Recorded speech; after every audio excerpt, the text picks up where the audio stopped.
All right, hello folks. I just wanted to send a quick, semi-quick video announcement. I'm just updating you on a few things. We've wrapped up the week 1 module. Now you're working in your week 2 module, and I just wanted to point out a couple things, especially as we move into week 3 and the course content that's associated with weeks 3 through really like week 14. So just a few little reminders. So all of your week 1 grades have been submitted, so you can navigate in your Blackboard course. So if you are on the home page and you haven't done this yet, you should definitely do this. You can scroll down, and over on the left-hand side, you'll see this thing right here that says My Grades. And then you'll see a little navigation up top.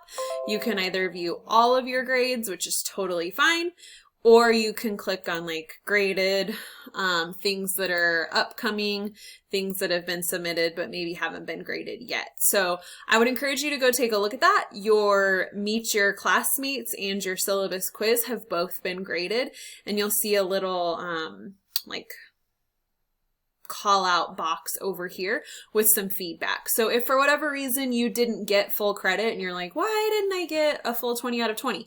Click on that and it'll explain to you why you didn't. Some of the common things that happen are in your discussion boards, and I try to be very, very, very clear in terms of my expectations and how things are graded. You will see like what the requirements are for those discussion board posts. As a standard rule of thumb, this is pretty common. So your initial post, which is what you'll hear me refer to, is that first initial post that you're making to the Blackboard page where you're actually creating that thread. So as a standard rule of thumb, a full paragraph per question is pretty common. And that's probably an expectation that you should just have moving forward, that is something that will be a thing. A lot of you did a really stellar job. So if you go and look at your grades and you're like, I got a 20 out of 20 and she still left me some feedback, that's pretty common too. I do spend a lot of time going through and actually reading what you're submitting, and I appreciate reading it and just kind of providing some feedback. So pay attention to that. You want to make sure that you're following that post length. You all also did a pretty stellar job of responding to your peers and providing really thoughtful responses. So I like to tell people that in this class, we're creating really an online community, and you'll understand moving forward why that's so important. As we talk about this idea of a global perspectives course, as we start talking about ethics, personal opinions, personal thoughts, those sorts of things, that online community is super important. So provide those thoughtful responses. I think it's super helpful. It doesn't then just make you feel like you're checking boxes as you're going along. So pay attention to that. The other thing that I just want to make sure you know is on the horizon. So if I come out into student view, as of right now, you have your week 2 discussion board, which is all centered around that ethical conversation. So you've reviewed those ethical types and that PowerPoint, narrated PowerPoint, if you will, that I provided for you. And then you are going to come in and answer these questions around the ethical issues, ethical types that we talked about, and then providing some examples and some situations that you've faced in the past and how you can relate to that. So know that that's due by tomorrow at midnight.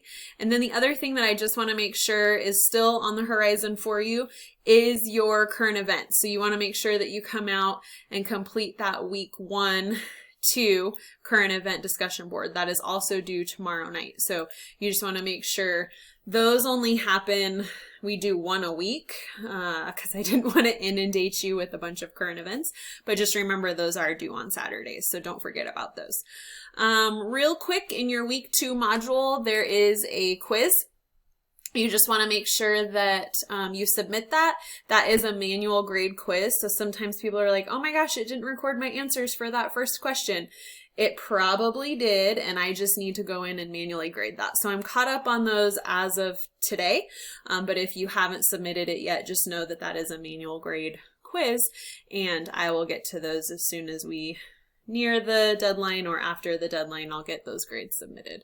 And there are quizzes like that throughout the semester, so just know that not all of them will automatically grade and you'll see your score right away. So that's pretty much it around week 1 and week 2. I would encourage you in week 2 as you watch that narrated PowerPoint, and it may be something that you circle back to a lot, but really commit to either a page of notes or something that you can go back and easily recall those 5 ethical types, because we will revisit those 5 ethical types every single module throughout the semester. So you really want to know what those ethical types are, and then how you can kind of apply those to the different food issues that we're talking about. So as we move into week 3, we're going to start the nitty-gritty of really this whole idea of global food issues. Global food issues, issues that are isolated to just the United States, issues that are isolated to just Idaho and our community. So we're going to explore all of these different topics, if you will, related to food and agriculture. And this is really where I talk about the philosophy of the course. And I really just want to make sure that you hear this. This is a global perspectives course. And with that ethical designation, I like to just reinforce with students that there is no right or wrong answer. So the way in which I present the material is I try to go out and I try to find information that represents both sides of that food issue. So when we move into week 3 is largely centered around, the topic is called Big Chicken. And if you've ever read the book, it's actually a really thick book. The author's name is McKenna, and she talks about the history of antibiotic usage and how that entered our food supply, and then what that's kind of done to our food and agriculture over time, right? So that's one perspective that somebody is providing in relation to our food supply. And I just like to tell students, you're going to be presented with both sides of the issue, right? There's always 2 sides to a story. There's always going to be people who support something. There always are going to be people that reject something. And this is where that ethical component really plays a factor, right? Because there may be reasons why I'm drawn to something. And let's talk about agriculture, right? Like, I grew up on a farm. I know how I raised my animals, and it doesn't match what you might see in a commercial system, right? And so reconciling the way in which I raise my livestock in comparison to what some of these big agricultural companies may or may not be doing, right? And so it really is that awareness piece. I was telling a student yesterday, like, it only takes one bad apple, right? To then it's on the news and everybody thinks this is what's wrong with agriculture, if you will, right? I always tell people there is no right or wrong answer. So explore the information. Like I said, I try really hard to provide information that supports the topic, rejects the topic. You have the opportunity to review all of those things, and then you have the opportunity to make an informed decision and really land in a space that's best for you. And then have a conversation about that, right? And so that's where this online community, respectful conversation component really comes into play. So feel free to share the way that you feel about that. If you have certain personal experiences that make you feel the way that they make you feel, share that with us. If you're confused and you're like, now I didn't really know that this was even a thing, and now all of this is hitting me in the face and I don't know what to think, that's okay too. Share that. Know that there is no right or wrong answer. So when I'm reviewing your discussion board, it really is that I am seeing that you're taking time to review the information, you're making an informed decision, and you can come and have a conversation that really is based on what you learned, right? So know that you will not be judged based on your thoughts, your feelings, those sorts of things. That's why it's a perspectives course, right? So just keep that in mind throughout the semester.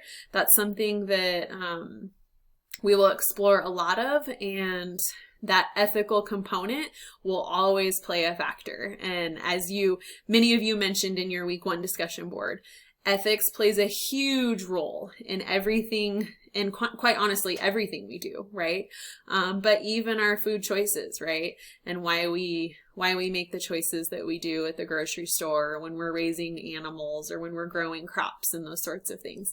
It may not be at the forefront of our mind, but definitely behind the scenes, there's definitely an ethical component. So along the way, if you have questions, comments, or concerns, please let me know. Remember to refer back to those week 2 ethical types and have a good, solid understanding of them, because we will use them moving forward. And with that, we're going to jump full force into all of these different food issues throughout the semester. So check your grades. Email me if you have any questions. Otherwise, have a fantastic weekend. I'm headed out to the racetrack. Thank goodness. I think it's a little bit chilly out there, but it'll still be fun. So have a great weekend.